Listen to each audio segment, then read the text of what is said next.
Elder millennials, what stereotype aggravates you the most? I hate that millennials get pinned as being addicted to their phones.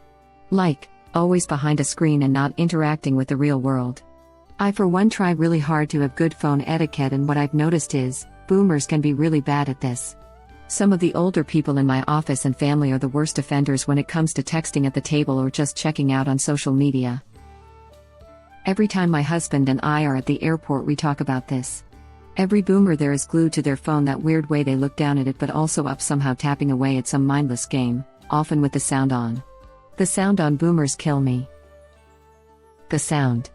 So many old people with their phones turned to 11, playing Candy Crush, or obnoxious casino games with 10,000 sounds. Then they have the audacity to complain about young people being rude. That we don't take our jobs seriously. I had to sit my peer, 55 plus, down and tell him that the millennials he was bitching about were the same age as the very qualified and mission-focused person he's been working with for the past decade. We're upper management. I'm 35, boss is 61. She complains about millennials. I remind her all the time that I am a millennial, as are her 2 adult children, both about my age. What's worse? Her 34-year-old daughter also complains about millennials. Apparently there are subdivisions of millennials. Come the F on. No to any 30-somethings complaining about millennials, you're not cool, you're a effing idiot. Side note, this is after I help my 61-year-old boss answer an email correctly or solve her computer problem. I get extra salty about the boomers that are constantly on their phones playing Candy Crush or reposting misinformation on Facebook, but will be the first to say we are addicted to tech. Okay. Sure. I believe that is just the shame talking because you can't make a pivot table and I can, Kevin. Lol, yeah, my parents do this, and my grandparents. When I was growing up and phones were just becoming normal, they'd complain about me checking if I had messages once an hour. Now the second a single phone vibrates they all jump and ask if that was your phone or theirs, then check messages and Facebook to make sure they didn't miss something. It's almost comical. Man, the older dudes at my work talk to most, complain the most, and do the more laid-back jobs. Like many, I am working from home. I'll get a call from my mom, "Hey, you are not working now, go do something for me."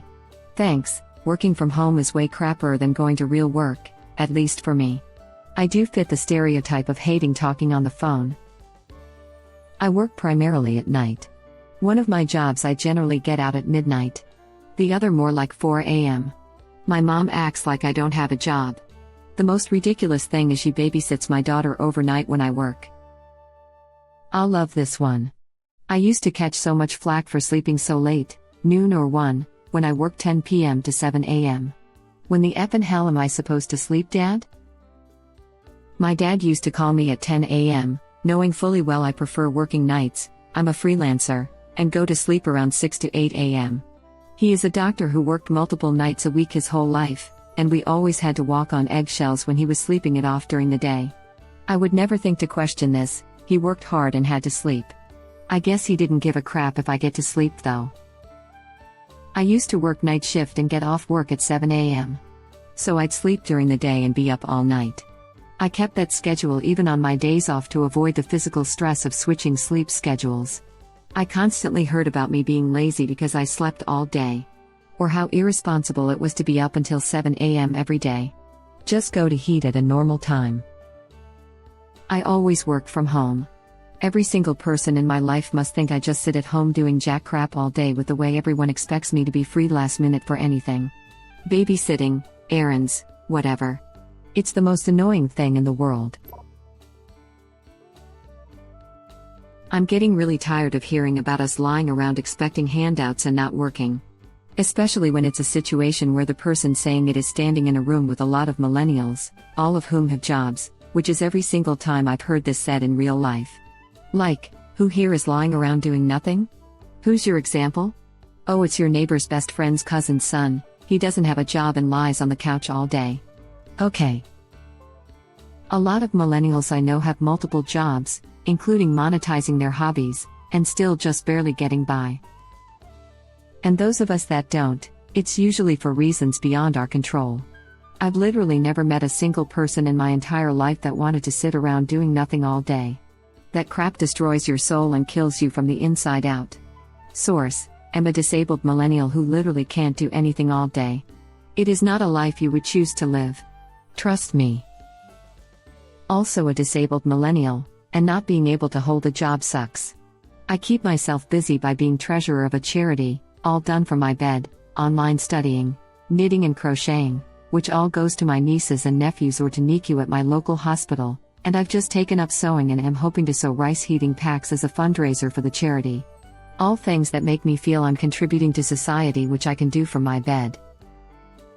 I haven't done this, but I always want to point out that hey, you must be talking about your own crafty kids that you raised and their friends.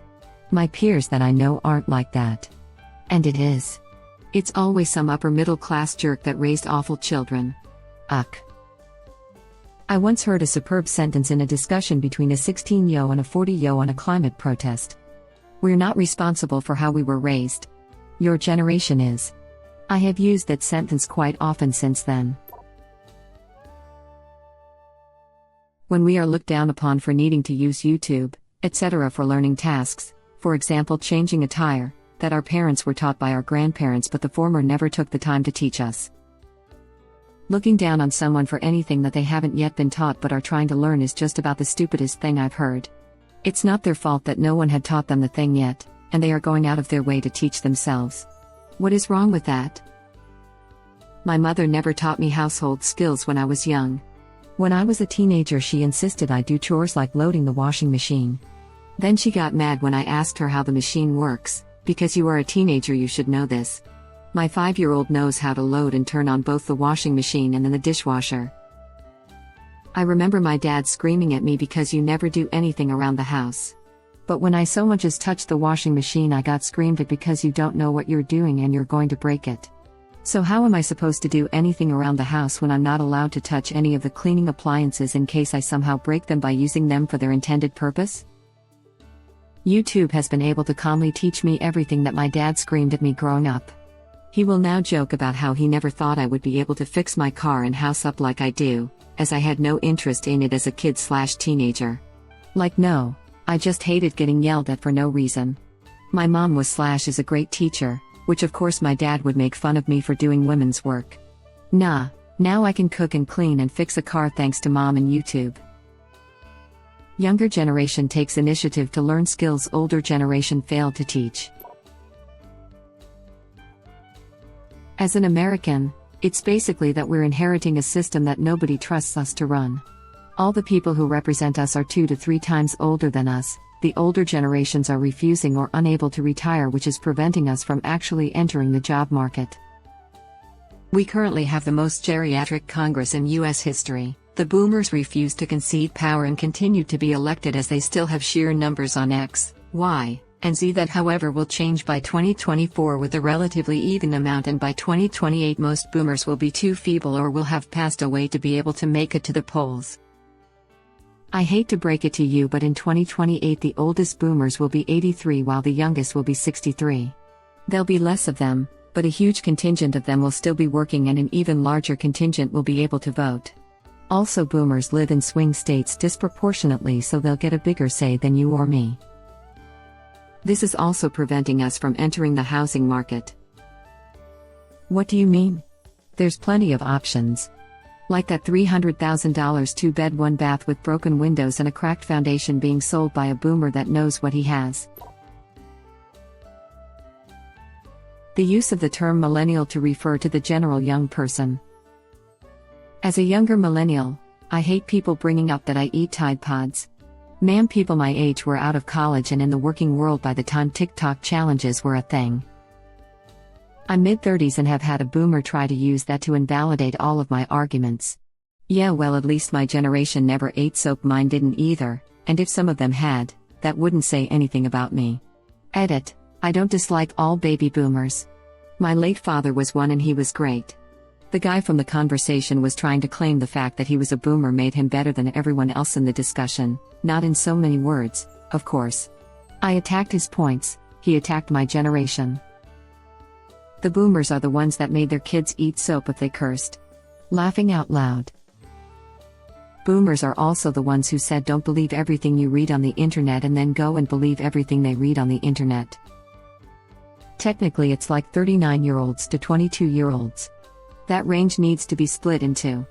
I'm 35 and don't know WTF the 26-year-olds I work with are talking about half the time. I'm 31. Yeet Fortnite on God, that fam. He speaks the language of the gods. Hello fellow kids, how do you do? That we're entitled. Having worked with the general public for over a decade, I can assure you the overwhelming majority of entitled and rude behavior comes from the over 50s crowd. Edit. Also they keep telling us to be more financially responsible, but when we are there like no, not like that. Can't wait to tell my judgmental extended family that I'm having a backyard wedding because I don't have $30K just lying around. My parents are already pissed about it. Stop wasting money going out to eat and be financially responsible. Millennials are killing the crafty restaurant industry. Seriously. When the last one of us dies, there's going to be articles like, "Are millennials killing the funeral industry?" It probably will be, because we're one of the first generations to really understand it's a full-blown sham. It's just that most of us haven't gotten to the dying age yet. Edit. I see this gained a little traction overnight and a lot of people are saying they want to just be chucked in a hole or a body of water, and I just wanted to let y'all know that you can, kind of. Ask a Mortician on YouTube did a video about eco-burials, so feel free to check it out if you want to take down the funeral/burial industry. YouTube link. Ignoring the fact that millennials can barely pay for rent, let alone a $3,000 box that'll go 6 feet underground. Stop wasting money, and be financially responsible. What do you mean you're not ready to have kids yet? The work secretary where I work almost flipped her crap when I asked her why they still force old-school financial thinking on us when it is clearly not working.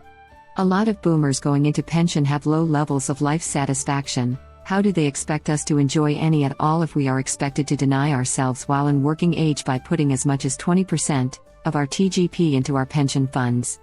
I can't afford to go on vacations to nice places anymore. The diesel cost alone is sky high. I live in a country where we don't fly everywhere. My parents are going on pension in July. They'll move 1,300 kilometers, about 800 miles, from where I am. Just getting there and back again will cost me about $270 US in gas money, which is about a fifth of what I take home at the end of the month. I barely saved that a month after all my deductions. When my parents were my age, they had 2 kids, a large house, a caravan, and a boat. I have a tent that I inherited. We are not in the same boat. As someone whose boomer mom demanded I have a large wedding, and then when I said no and she said but I'll pay for it and I took her up in it like an idiot, good job. My parents needed a new roof on their house, but instead they paid for my wedding, and then my mom guilted me about it forever. My dad offered to give a considerable amount for my wedding. And I thought that was that. And then he gave me a list of his friends that he wanted to invite to the wedding. I told him I only wanted to invite people that I know. Duh. Anyway, after I said that, he basically threw a tantrum and said he won't come to my wedding if I didn't invite his friends. I stood my ground, but after I just cried cause he'd effing choose his friends over his own daughter. I'll be married 2 years already and he still always mentions it to me why I didn't invite his friends. Edit. Wow, didn't expect all the upvotes and comments. Just to explain further, my family and I are really close, so I was shocked, along with my mom and sister, when my dad went crazy like that. I'm such an introvert that I wanted my wedding to be intimate, just the people who are close to me. Mind you, I invited some people in my dad's list who I did know, but I couldn't invite everyone since I didn't want such a big wedding. I thought we were over it already, but just recently my sister told me my dad kept complaining because he said he gave me money anyway. I really wanted to just give him his money back so he can shut up about it, but my sister told me to just let it go, might make matters even worse. My cousins all had their weddings paid for by their parents. I was not given that gift from mine. My grandfather didn't approve of me getting married at a bed and breakfast with only 10 guests.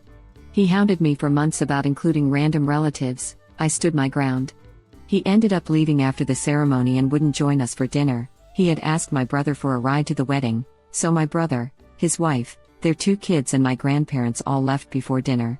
I invited 10 people to my wedding and only half stayed until the end. My father never even came. But, we've been married for 10 years.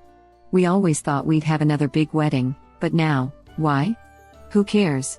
What a waste of money that would feel like. This sort of behavior is why my girlfriend has outright said we're not getting married until her grandma is dead. A backyard wedding sounds lovely, less fuss and contracts to deal with. More things on your own terms and timelines. If family is upset you're not having a lavish wedding, look up some venues and catering you like and say they can gladly pay for it. When people call teens and early 20s millennials, that was like 10 to 15 years ago. I've seen old people refer to Generation X members down to junior high students as millennials. It just means person under 50 who I don't like, apparently. Yeah, as an early 40s Gen Xer, sometimes my year 4 students call me a boomer. Usually when they show me something on Reddit they think I don't know about. Yeah, I'm 34, my son is as close to the age boomers think a millennial is as I am. It's so aggravating that people use millennial as a slur for any spoiled naive youth. I'm a 39-year-old elder millennial with back pain. The youngest millennials are in their mid-20s. It's pedantic but it drives me up the wall how lazy people seem to assume anyone younger than they are is a millennial. I'm sure my Gen X brother doesn't enjoy being called a boomer.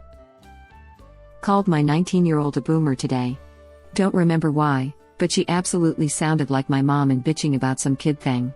Can verify no one likes being called a boomer. It's funny to do though. Okay, boomer is super effective at infuriating just about anyone, regardless of age.